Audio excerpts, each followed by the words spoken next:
السلام علیکم. تفتیش نیوز میں آپ کو خوش آمدید کہتے ہیں. مختلف مسائل پروگرام میں آپ کے ساتھ ہیں. بہت بڑی خوشخبری، شاید یہ تاریخی خوشخبری ہوگی کہ جو سینٹ سے گزشتہ رات جو ایک بل پاس ہوا ہے جو کہ صحابہ کرام رضوان اللہ اجمعین، اہل بیت رضوان اللہ اجمعین اور امہات المومنین رضوان اللہ اجمعین، ان کے حرمت کے لیے کہ اگر کسی بھی شخص نے ان کے خلاف کوئی نازیب بات یا ان کی گستاخی کی تو ان کے لیے ایک پراپر ماشاءاللہ سے قانون بن گیا ہے. علی اکبر حنفی صاحب موجود ہے جو کہ اہل سنت والجماعت کو ریپریزنٹ کرتے ہیں، سینئر صحافی بھی. آئیے دیکھتے ہیں کہ وہ اس بل کو کس تناظر سے دیکھتے ہیں اور کیا کہنا چاہیں گے اس بل کے بارے میں. السلام علیکم. وعلیکم السلام ورحمۃ اللہ وبرکاتہ. جناب محترم شہنشاہ فانی صاحب، آپ کا بے حد شکریہ کہ آپ نے اپنے اس پروگرام میں مجھے مدعو کیا.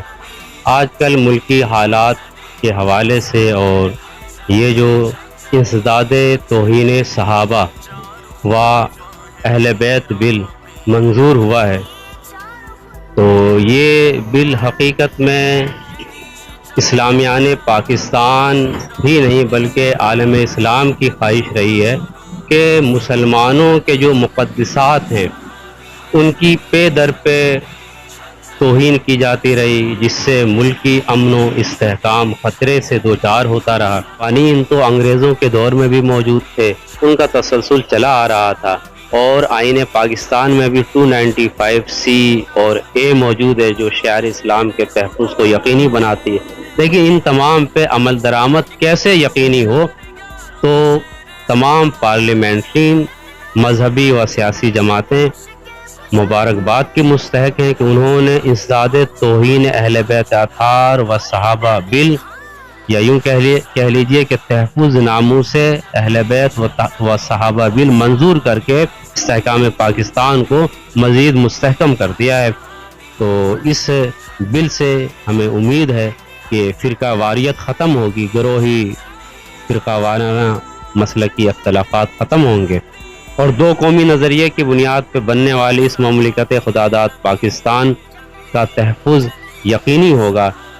پوری دنیا کی نگاہیں پاکستان پہ لگی ہوئی ہیں، تو تمام قوم اور تمام ادارے مبارکباد کے مستحق ہیں.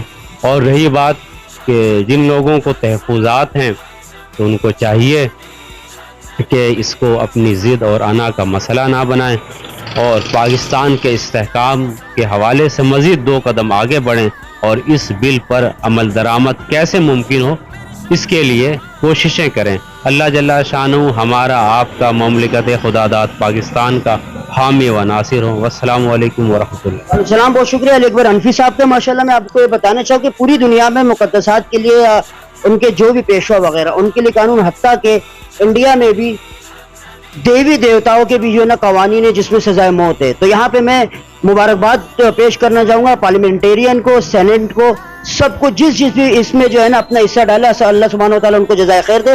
مزید اور بھی انٹرویوز انشاءاللہ مختلف مکاتب فکر سے آپ کے گوش گزار کرتے رہیں گے. ہمارے ساتھ رہے گا تفتیش نیوز سے شہنشاہ فانی.